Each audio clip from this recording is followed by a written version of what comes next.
Imagine if someone sent you over $10,000 in free crypto. Sounds too good to be true, right? Well, it often is. In fact, it's usually a scam. However, thanks to some recent token airdrops, this is exactly what some people have received. In this video, I'm going to tell you everything about airdrops and how you can increase your chances of landing it big with some of them. This cannot be missed.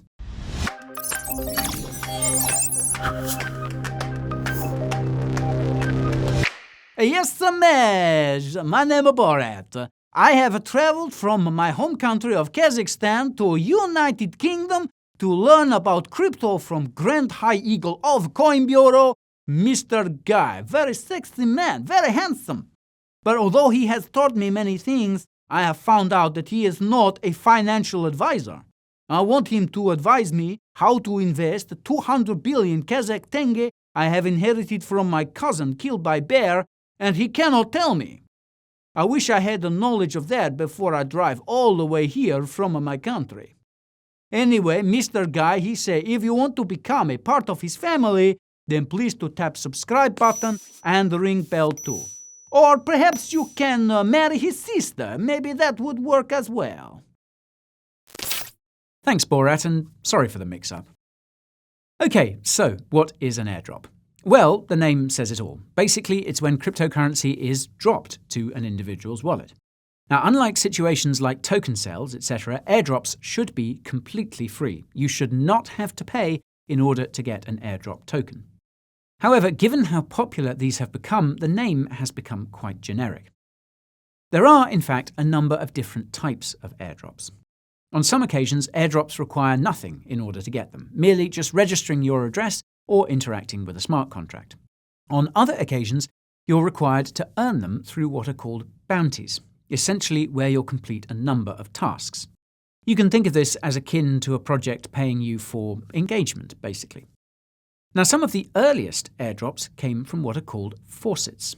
Fun fact, back in 2010, software developer Gavin Andresen started the first Bitcoin faucet that gave out free Bitcoin. This gave away 5 BTC per visit and only required users to complete a simple captcha. Whereas now, we need to complete a captcha to merely access our exchange accounts. Ugh. Anywho, in this airdrop, Gavin literally gave away 19,700 BTC, which would be equivalent to over $1.3 billion today. Now, of course, at the time, they weren't worth very much, and many people no doubt passed up the opportunity for these weird coins. I know I did, mainly because I was too busy being a young man about town. But the point of the matter is that in the case of the Bitcoin airdrop, you had to fully believe it would be worth what it is today. And you have had to have hodled for over 11 years, something that I'm sure many of us would have found tough. The truth is that there are no doubt a lot of other projects that are giving away their tokens for free right now, but that's because most of them are pretty worthless. And it's pretty unlikely that most of these airdrops you see being distributed on Twitter are ever going to be worth something. However, it's those airdrops that are distributed by popular projects and ecosystems that are the most lucrative. Those that are worth more than a few thousand. These are the ones that you're most likely to hear about. Now, most of these high-profile airdrops have been in the DeFi space, where people will have had to have interacted with a protocol or dApp in some way, shape, or form. Either this was part of a general incentive mechanism, or it was retroactive to some of those early backers. Now, I'll talk more about these airdrops a bit later, but the most important question that you no doubt have on your mind is why? Why would a project give out free crypto? Well, there are a number of reasons as to why a project may airdrop tokens, and it really depends on the project itself. One of the reasons that some projects have for doing this is purely about distribution and marketing. They want as many people as possible to know about their cryptocurrency, and people are more likely to have a vested interest if you just send them some tokens. These usually won't require any sort of work from the address holder, and they'll just airdrop it to as many public addresses as possible. If you've held an Ethereum or BSC address for some time, then there is a considerable chance that you will have been airdropped some token or another over the years. I wouldn't get too excited though, as some of these are probably worth nothing. However, there are some that have turned out to have some value. If you have a relatively old ETH address, then there is a strong likelihood that you have some LivePeer LPT tokens in there. LivePeer airdropped 63% of LPT's initial supply to all Ethereum wallets holding at least 0.1 ETH shortly before the mainnet launch. Roughly 2.4 LPT was airdropped to over 2.6 million wallets as a result. The rationale for the LivePeer team was to create a community from the get-go by airdropping these tokens. Moreover, they'd raised external funding from other investors and thought that the airdrop was the most equitable way to distribute these tokens. It also came with some free marketing. I recall people talking about it after the airdrop. Now, if you have no idea what LivePeer is, then my video from earlier in the year might help. Anyways, another reason as to why a project would consider airdropping tokens is a reward. This is the bounty I talked about earlier, where people will get given tokens in order to complete certain tasks. These are tasks that are either related to using the protocol or marketing it. When it comes to the latter, this could be things like tweeting about them, getting friends to sign up, joining their mailing list, etc. Pro tip: if the purpose of an airdrop is to merely create price hype around a project, then you can view it as a bit of a red flag, in my opinion. They should be more focused on incentivizing people to use the protocol itself. Anywho, another reason that projects may want to airdrop tokens is in order to adequately foster community governance. This is especially the case in the DeFi space, where governance tokens are used in order to vote on proposals in DAOs, or decentralized autonomous organizations. This is required because the more decentralized a project is, the less likely the project is to get a visit from the big bad SEC. Sometimes with these DeFi protocols, in order to earn those airdrops, you will have to supply liquidity to a liquidity pool. Essentially, they're trying to bootstrap liquidity on the protocol, and these are often termed liquidity incentives. Developers of DeFi dApps know that sky-high APY is sometimes not enough to entice the degens to ape into their protocol, so they offer these as an added sweetener to the deal. I would say that this is more on the risky end, especially for some of the newer protocols, although some have been successes, including Wi-Fi, Comp, and a bunch of others. Now, the final reason as to why a project would want to airdrop tokens is to create utility for its ecosystem. This is more applicable to those projects that have issued collectible NFTs and where the creators are trying to create long-tail value for these particular NFTs. Value that's derived from use of the NFTs and not just their rarity or aesthetics. For example, an NFT collection could airdrop additional NFTs to the holders of their first collection. These NFTs can expand the community, increase the demand to hold derivative NFTs, and further drive value to the ecosystem. In some cases, fungible ERC20 tokens are airdropped to NFT holders to create a currency of sorts within that ecosystem, further expanding value. Okay, so that's a rough overview of why projects would consider airdrops. However, I want to move on now and take a look at some of the most well-known airdrops over the past year. Understanding how these have happened in the past can help you sniff out upcoming ones. Some of the most lucrative airdrops in the space have been those aforementioned DeFi governance tokens. This is especially the case for those that have been retroactively airdropped to early community members. Although there were many of these over the past year and a bit, I'm going to take a look at those which I have personal experience with, i.e. have claimed. And one of the first really big governance token airdrops that took place like this was the Uniswap one. This took place in September of last year, where Uniswap decided to airdrop 150 million Uni tokens to its users. Right off the bat, any Ethereum users that had ever interacted with the Uniswap smart contract got 400 Uni just like that. At the time of the airdrop, these were worth over $2,500. Of course, there were some who had supplied historical liquidity who were airdropped a lot more. I'm talking hundreds of thousands. But that's neither here nor there. The point is that there were people who got free tokens for doing something as simple as a Uniswap token swap prior to the event. Anyways, some people sold immediately, others hodled. And if you're still hodling that Uni today, it's worth over $9,000, and at the all-time high, it was worth over $16,000. Moving on from that, another governance token airdrop that took place was that of the 1-inch DEX aggregator, which happened on Christmas Day last year. Seems like Santa decided to come down the blockchain instead of the chimney. Too many cookies, hey? Sorry. This saw over 55,000 addresses eligible to claim these tokens. Like Uniswap, this was a retroactive airdrop, although there were some minor conditions that needed to be met. If they were met, the minimum that anyone could get was 600 one-inch tokens.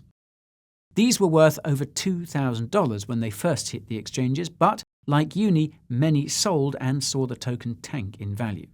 However, it has since recovered and, at the all-time high, was worth over 4K. It's also worth pointing out that there was another one-inch distribution back in February, but that was more related to its liquidity incentive program. And by the way, if you want to know more about how to use 1-inch, I have a guide, top right, por favor. Moving on though, another really lucrative airdrop that happened recently was that of DYDX. It was long rumoured that this margin trading DEX would be releasing a governance token. I even alluded to it in a Telegram post in January of this year. Well, in August of this year, it announced that it would be releasing its governance token retroactively based on a snapshot taken on the 26th of July. The rewards were based on a few conditions, including trading volume, all of which you can see here. This was particularly lucrative for the power users who got more than 100k DYDX tokens. However, even if you had only made one trade, subject to certain other conditions, you would have been eligible for 310 tokens, which was worth over 4,000 when they hit. The average user got about 1,000 DYDX, which was worth over $15,000 at the drop.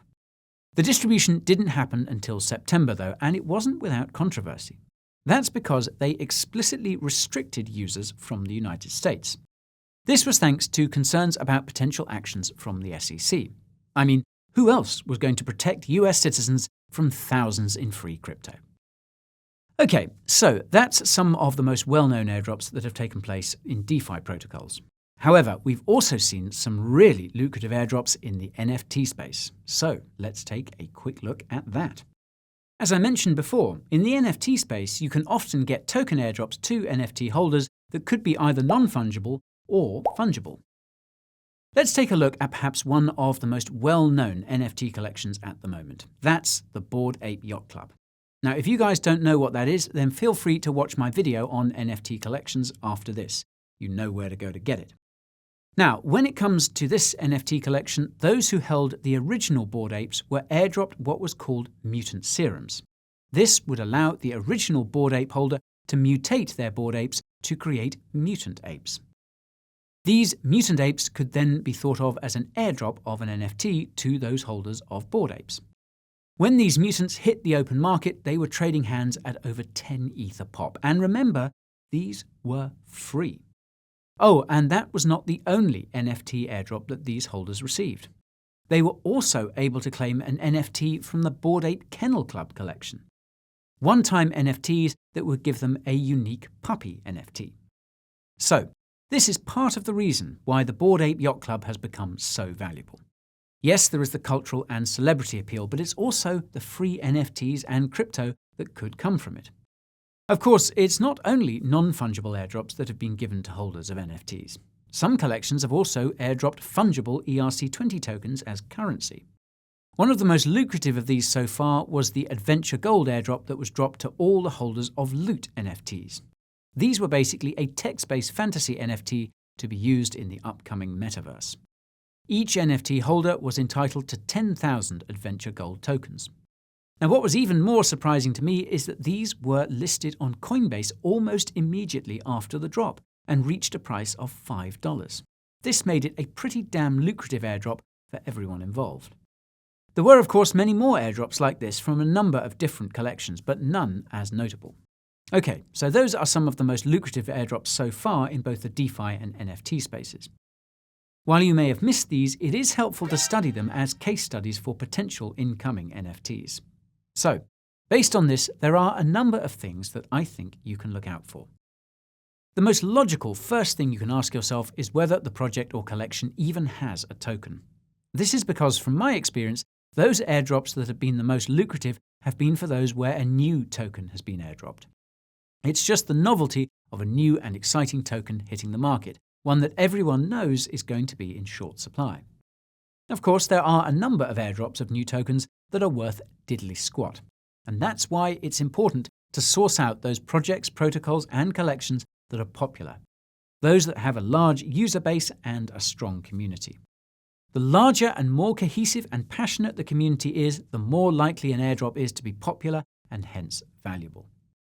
It also helps to take a look at what the competing protocols and projects are doing. For example, if it's a dApp that doesn't have a token and a competing protocol does, they know that the pressure is on. This is especially the case in the DeFi space, where protocols will vampire mine the liquidity of another protocol with token incentives. This is exactly what happened last year with SushiSwap. If you'll recall that timeline, Uniswap was losing its TVL to SushiSwap because of those incentives from the Sushi token. Many thought that this could have been the catalyst for them to drop Uni not long after that. Something else that could be an important consideration is whether the project has been backed by large VC funds. Now, irrespective of your view on these funds, they also know the potential value for a governance token in a popular DeFi dApp. The project's founders are also incentivized to further align their interests with those of their early investors. Hence, those projects with large, well-known backers could potentially be planning a token airdrop. I will of course caveat that if this is the case, tokens with strict vesting schedules for these early-stage investors are a must. I will point out that all three of Uniswap, DYDX, and 1inch have had VC backing, for example. Moving on though, one of the best ways to determine whether a token airdrop is likely is whether the project has told you, or at least alluded to it. On the more guaranteed side, you have those that have added it as part of their roadmap. This is more common in the NFT space, for example, where a collection will talk about an upcoming NFT airdrop or utility tokens as a potential currency. On the more speculative side, project developers often tease a potential token or community incentive program. They are human after all, and they need to keep the community engaged and excited. That's why it's sometimes really important to not only follow the Twitter accounts of the project itself, but also of the founders and other team members. One final question you can ask yourself about whether any airdrop is likely to have value should it come is, will a token actually make sense?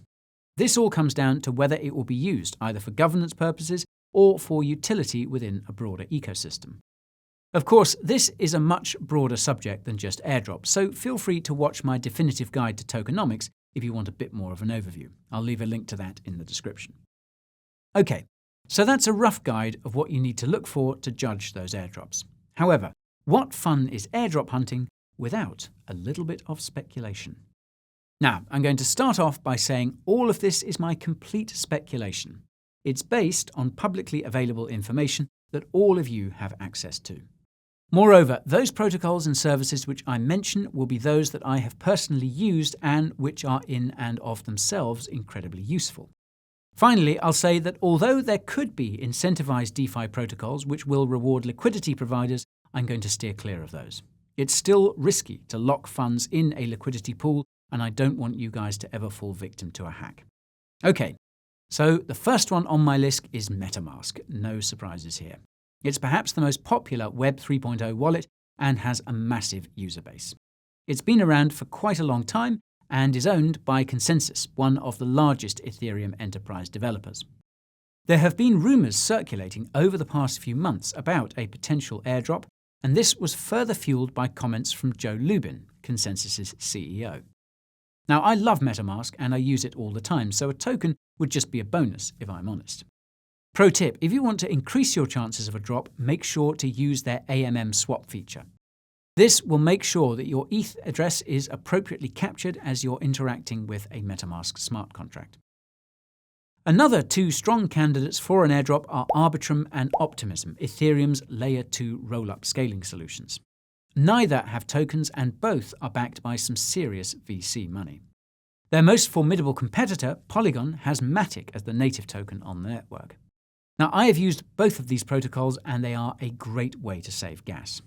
Arbitrum is a lot more popular than Optimism at the moment, and the TVL is almost 8 times larger. I won't go into the ins and outs of using them here, but feel free to watch my complete ETH Layer 2 guide. That's in the usual spot. Next up, we have the premier NFT marketplace. I am, of course, talking about OpenSea. Firstly, it's got intense VC backing and an absolutely gargantuan user base. Volumes are off the chain, pardon the pun, and a governance token would make sense. I should also point out that two competing ETH marketplaces, SuperRare and Rarible, both have their own governance tokens. OpenSea is an amazing platform, and I've used it for my NFT purchases. And if you were thinking of picking up an NFT at any point, you may as well use it. And if you have no idea how to, I'm sure that there are guides out there that could help explain it. Then, of course, you have protocols built on other ecosystems. There are a number of dApps now running on Solana, but one of the more popular on the NFT front is the Solana marketplace. Already quite decentralized and a great way to create community governance. Also keep a lookout for some of the newer DEXs that could be launching on protocols such as Avalanche or Cardano. There are countless other projects and protocols that I could mention, but not those that I would necessarily use myself. Most of these have been community curated in this really handy spreadsheet over here, which I'll leave a link for in the description. Moving on from the DeFi ecosystem, there are a number of NFT collections that are planning airdrops and other incentives. One of the most popular now is, of course, the Bored Ape Yacht Club. On top of the numerous NFT airdrops which I mentioned above, they are considering airdropping a fungible utility token. Not only is it perhaps one of the fastest growing communities in the NFT space, but they have it in their roadmap and have explicitly announced that they plan to launch a token in Q1 of 2022. It's not only that these tokens will have hype around them, but I also foresee a great many use cases once they do eventually launch. The BAYC is building a utility-rich ecosystem that many other collections are trying to replicate. Now, I know that these apes cost an arm and a leg, but the mutant variants are a lot cheaper, the variant I bought. So if you were at all considering picking up an ape, you could view the airdrop as a potential sweetener, which was the view I took as well. Now that's it for most of my video today. However, I do want to finish off with a few words of caution on airdrops.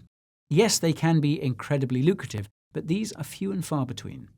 As is the case with almost everything in the crypto space, a very small percentage of coins, tokens, or projects will be around for the long term. There are a plethora of low-value airdrops out there that give you virtually nothing. Some of them even require you to do work promoting a project for nothing. And getting sent worthless crypto isn't even the biggest risk that comes with airdrops. They're also a pretty effective vector for scams and hacks.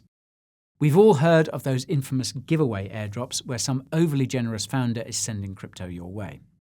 On other occasions, airdrops can be used as a method of private key phishing. They'll direct you to a website that asks you to sign a transaction to claim the airdrop. So, always be careful of these random airdrops that you see popping up in the Twitter sphere. Then, on top of this, you have to consider the legal implications of these airdrops. As I mentioned earlier, many of these protocols are excluding US citizens and residents on account of the way in which the SEC could view these. Knowingly accepting these against the project's terms and conditions could present problems down the line for you. On top of all this, there are tax implications for these airdrops.